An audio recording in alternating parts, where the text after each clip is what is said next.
আচ্ছা তোমাকে একটা প্রশ্ন করি। হ্যাঁ করো না। আচ্ছা বিয়ের আগে যদি আমার পাশে একটা সুন্দরী মেয়ে আর আমি থাকতাম তাহলে তুমি কাকে বিয়ে করতা? অবশ্যই তোমাকে করতাম। ও আচ্ছা আচ্ছা, মনে করো আমার গায়ে যদি কালি কাদা নালার পানি এগুলা মাখা থাকতো আর পাশে একটা সুন্দরী থাকতো, তুমি কাকে বিয়ে করতা? তোমাকে নালা থেকে তুলে এনে সবকিছু পরিষ্কার পরিচ্ছন্ন করে তোমাকেই বিয়ে করতাম, আবার কাকে করবো? ও আচ্ছা আচ্ছা, মনে করো তোমার সাথে আমার পূর্ব পরিচয় নাই, জিন্দিগিতে কোনোদিন কোনোভাবে দেখা হইলো না, তাইলে তুমি কাকে বিয়ে করতা? পৃথিবীর যে প্রান্তে থাকো না কেন খুঁজে খুঁজে তোমাকেই বিয়ে করতাম। আচ্ছা মনে করো আমার জন্মই হইলো না, পৃথিবীতে আমার কোনো অস্তিত্বই নাই, তখন তুমি কাকে বিয়ে করতা?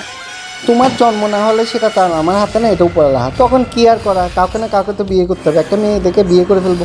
দেখছো শেষ পর্যন্ত তোমার আসল চেহারা বাইর হইলো তো তোমার আসল চেহারা বাইর।